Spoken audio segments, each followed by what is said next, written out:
So there's two groups of people when it comes down to subject of multitasking.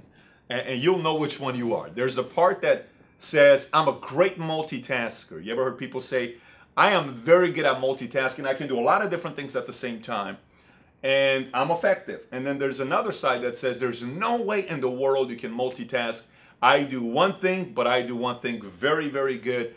Don't multitask. And this is a great question to be asking yourself, but to me, what I like to do with a subject like this is to try to get as much clarity as possible. So today's goal is to help get clear about the subject of multitasking or doing one thing at a time. So prior to getting into that, the first thing we ought to ask ourselves is, so in order to do multitasking, that means we are doing multiple different things at the same time. So that means there are habits that are being formed to do multitasking, right? You need habits to be formed.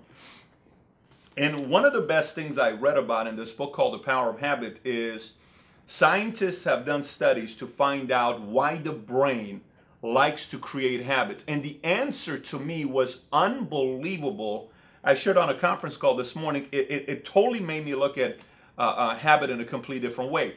The reason why our brain creates new habits is because the brain likes to be lazy and take a break to do the things that really matter the most. So the brain creates new habits to become automatic, so it doesn't think about it anymore. It does it automatically without having to use up any energy for small tasks. So what does it mean to you and I, right? What does it mean to you and I? Okay, walking, when you walk, you don't think about walking. It's a habit that was formed. Breathing, it's an automatic. Your brain doesn't think about breathing anymore, right? If you think about brushing your teeth, nobody needs to tell you about brushing your teeth anymore, but there was a formula on why you and I brush our teeth today. Exercising, if you have that habit, there was a way that it created that habit of you and I exercise. There's a formula for it, right? Good or bad habits, there's a formula on how you and I picked up the good and the bad habit. And so if you can figure out as an entrepreneur, one of the things about an entrepreneur running an organization, it is very, very important to identify what those good and the bad habits are and what new good habits you want to create to make the brain become automatic. And prior to me getting into the message, I'm going to talk about how to create new habits. I'm going to talk about how to create new habits in your entire organization, how to drop bad habits, as well as the willpower to create new habits.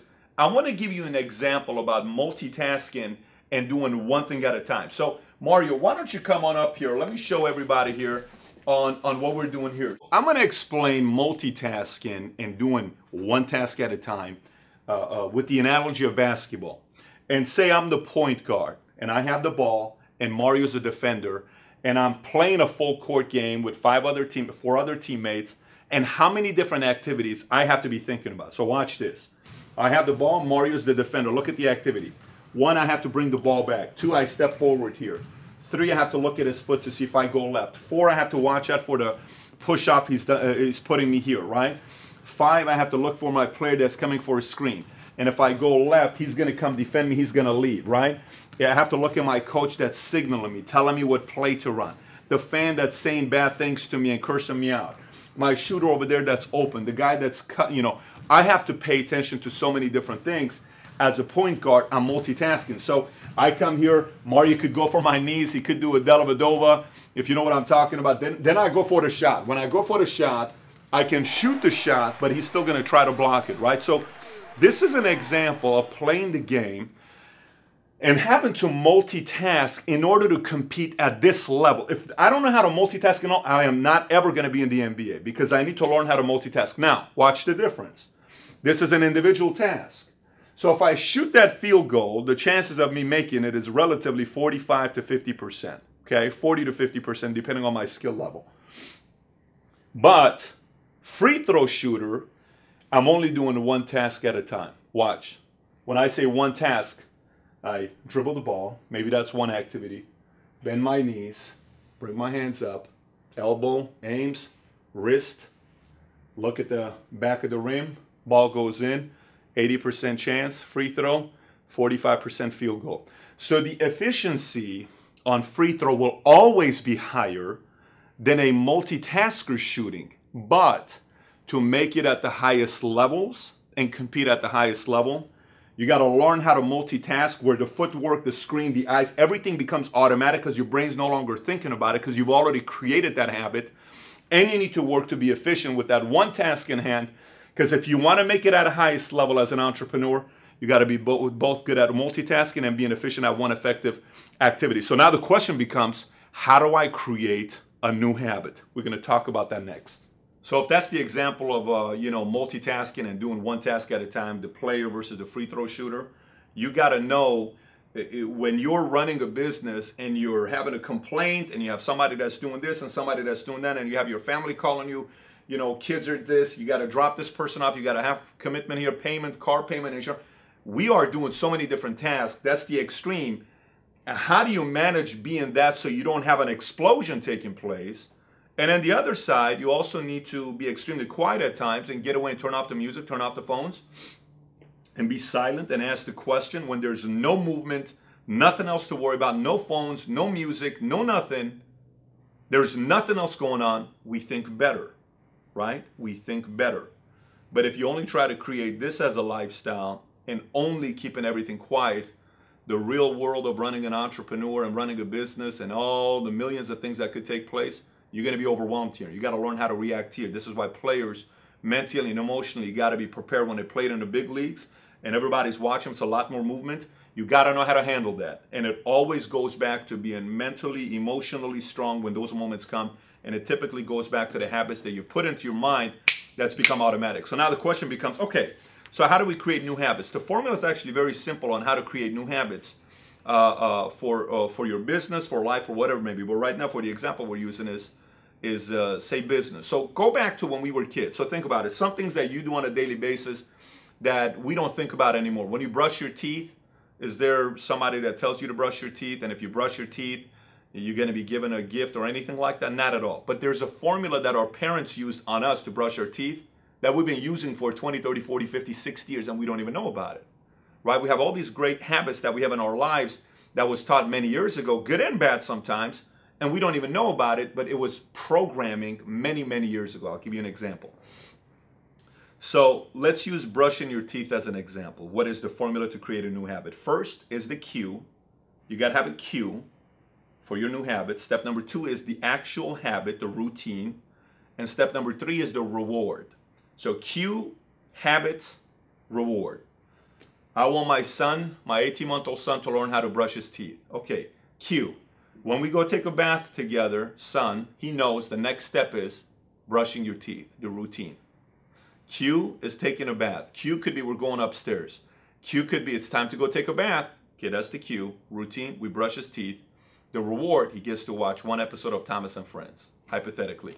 He gets to play with his toys, hypothetically. That's the reward. Exercise, cue, routine, reward. Cue, alarm goes off. Cue, a motivational recording is set to go off at 5 o'clock in the morning.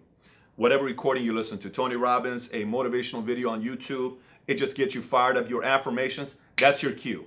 The routine, get up, splash cold water, go to the gym, do the routine. It's your exercise.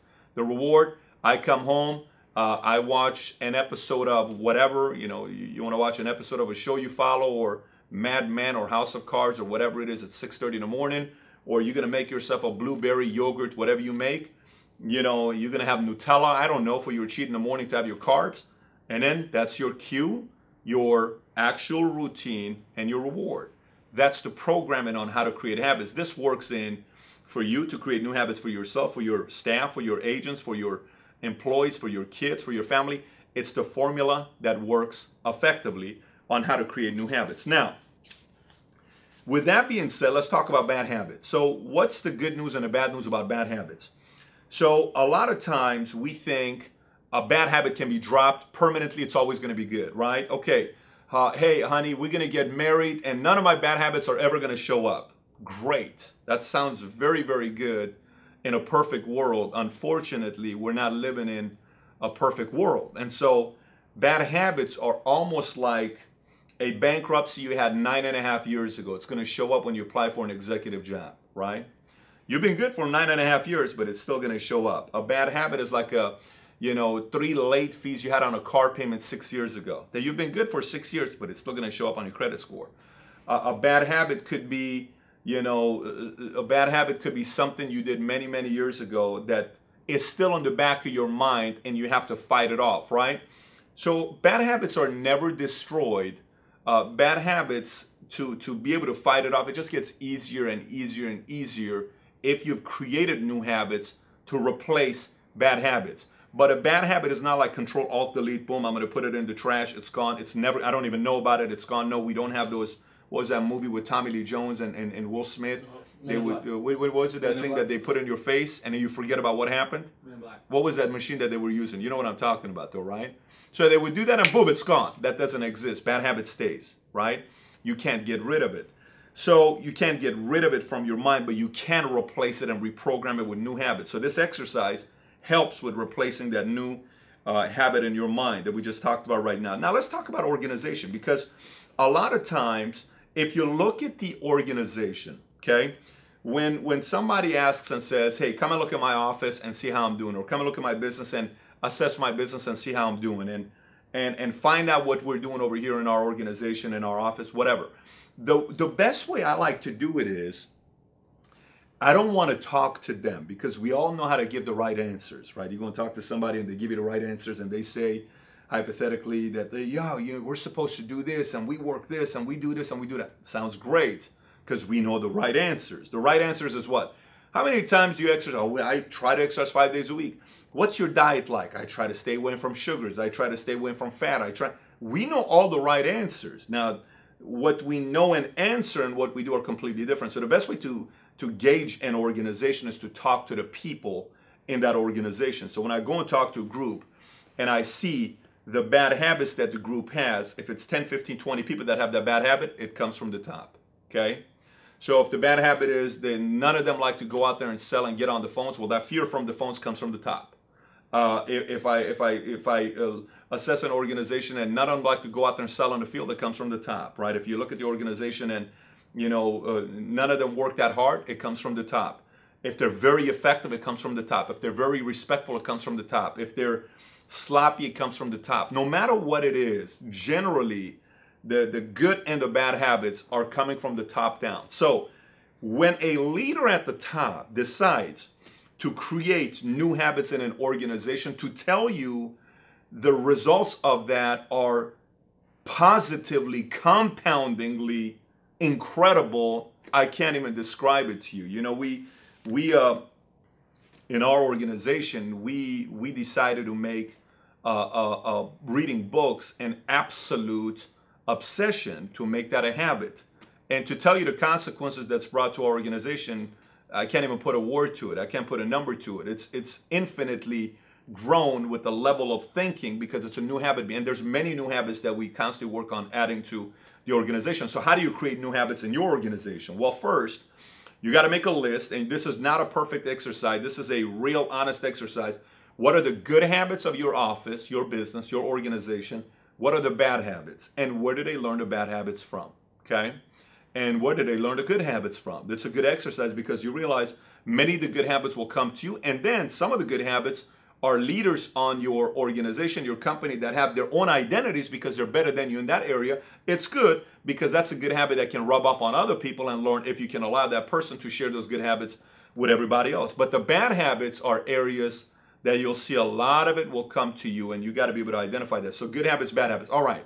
Then you write down what new habits I want to instill in my organization. What are some new habits I want to instill in my organization?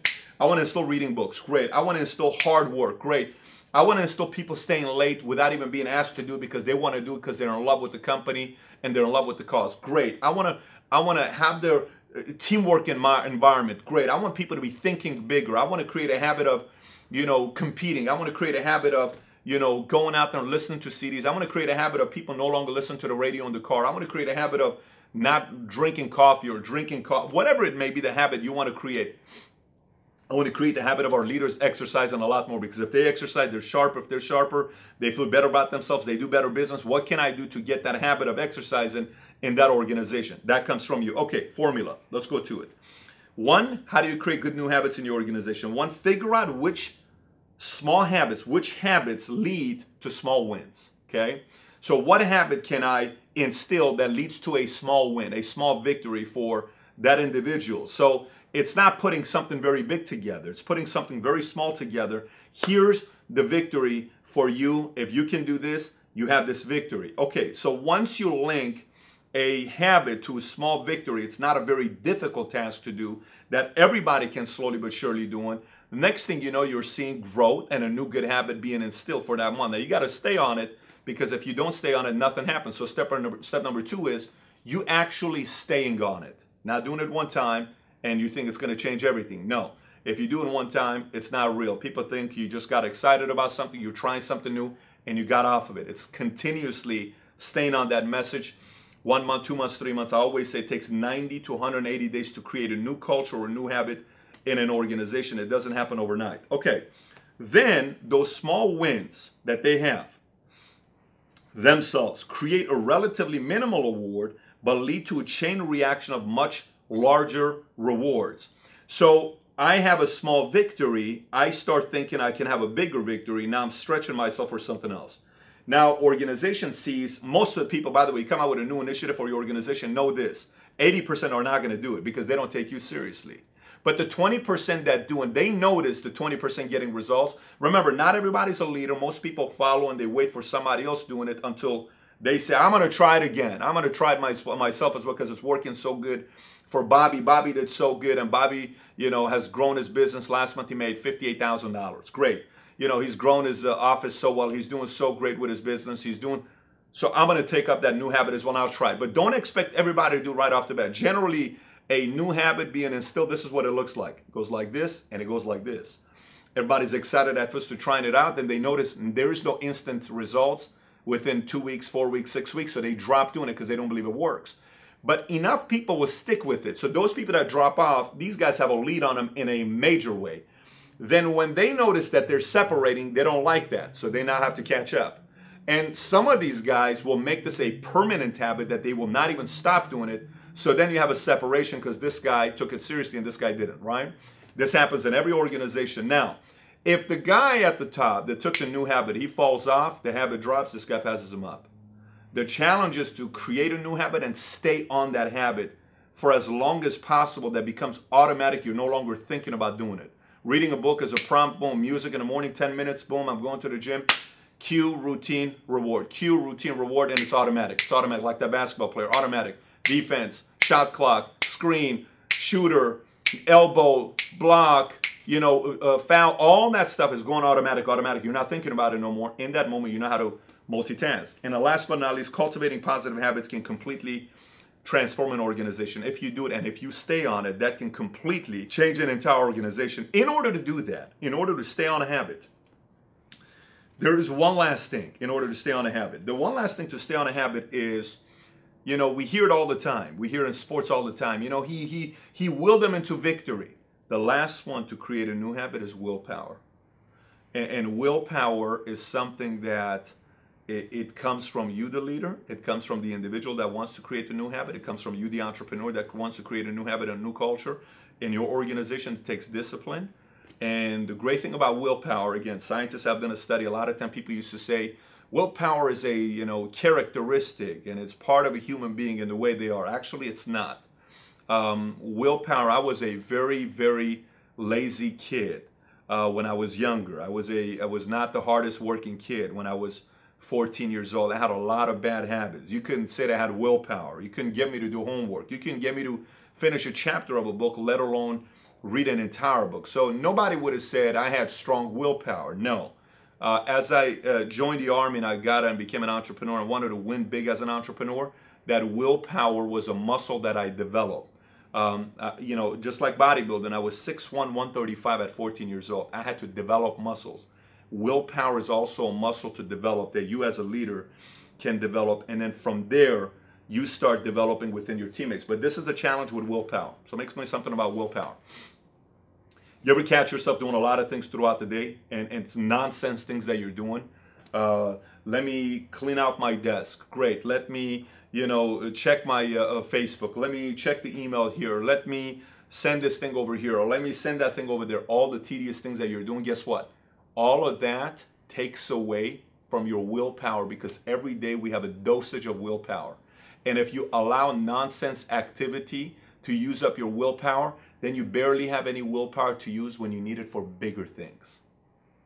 That makes sense? So it's very, very important to look at your willpower as a gas tank. Every day you have a certain amount of willpower in your mind. If you waste it on tedious activities, the big activities, when it requires a big willpower to push it through, you're too tired. You're mentally exhausted because you've wasted your willpower in all small little habits that are irrelevant instead of the habits that create you money. So you got to also be very, pay very close attention to where you're using your willpower to waste the stuff instead of the bigger items that you want to do. And eventually, great thing about a willpower, more and more you do it, the more repeated you're doing it, eventually becomes automated. It no longer needs you to think about what you need to be doing. I'm going to have a salad 30 days, and automatically every time you go, your waiter already knows. I'm having the same barbecue chicken salad, double chicken, lunch portion.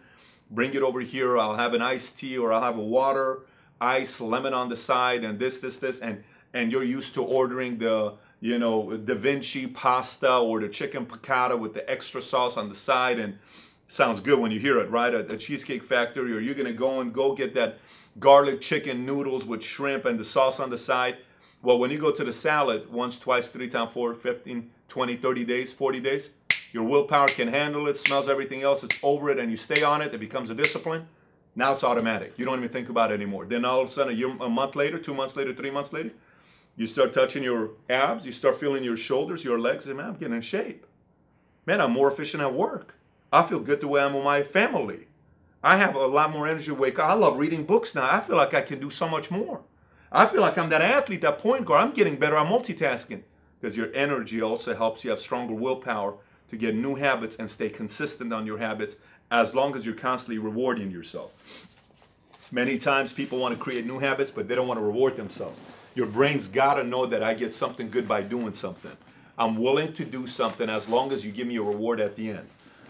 When I was 24, 25, I don't know how, when did we get a Harley, Mario? 24, 25? Something like that. 25. I told myself, if I have a certain amount of savings at that time, it was $250,000, I'm going to buy myself a Harley. It was a Night Rod Special. It had just come out. It was the anniversary one.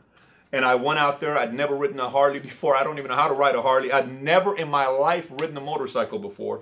And I had a friend of mine, Jim, God bless his soul. He passed away a couple months ago. He went with me to the Harley Davidson. We picked up the Harley. We brought it down to the office.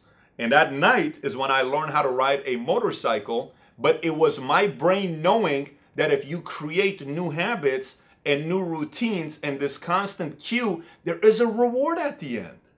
So if you don't have the reward, it actually backfires on you, because your brain gets annoyed with you that you're making it doing things without the reward at the end. I know we covered a lot today. There's a lot of things we covered. So I know in your mind you're thinking, what do I do? How do what do I attack first to work on?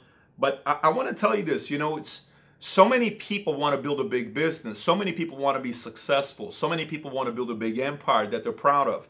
And there are so many articles that we try to say, maybe I need to do this. No, I need to do that. No, I need to do this. Here's what I need to do. Generally, those who build a big empire, they become very good at the fundamentals. A good basketball player has fundamental footwork, fundamental defense, fundamental screens, fundamental passing. John Wooden won more than anybody else sticking to the fundamentals. This is a message of fundamentals today.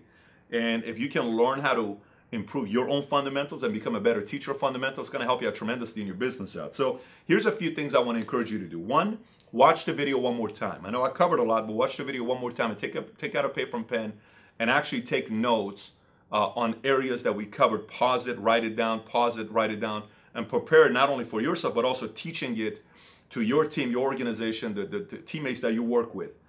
Two, make a list of the new habits that you want to actually instill and start creating the way. I'm talking about the cue, the routine, and the reward. Add those habits. Don't add a lot of them, because if you create too many of them at a time, you get overwhelmed. Don't get more than new habits you want to add. I suggest 3 is the maximum number. And in your company, the less habits you want to instill, the better it is. 3 is the magical number. 1 is always good, but 3 is the max. I don't suggest 5. I suggest 3 is a sweet spot right in the middle. If you think you can do 5, that's fine. You can stretch it, but 3 is the number. Put the formula together for that. Share this video with your teammates and have them see it as well. So there's going to be a lot of buy-in from them. If you're watching this and your executive, somebody share this with you, actually be the student and learn this, because this can do a lot for you once you learn how to develop new habits for yourself, because it can help you become very, very competitive. It only benefits you if you do this. And then last but not least, become a master of teaching people how to develop new habits. If you become a master of teaching people how to develop new habits, night and day, what happens with your business? So the book I recommend is The Power of Habits by a author called Charles Duhigg.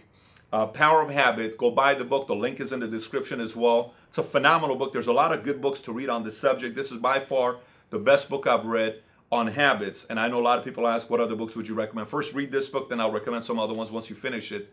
And then feel free to comment on the bottom if you have any other questions about the subject. And if you have any other comments, you can post it on the bottom as well. And if you actually go out there and create these new habits, I want to hear about how it worked out for you. So would love to hear your commentary on the results you've gotten ever since instilling new habits into yourself and your organization. So with that being said, be sure to subscribe to this channel, and thanks for watching.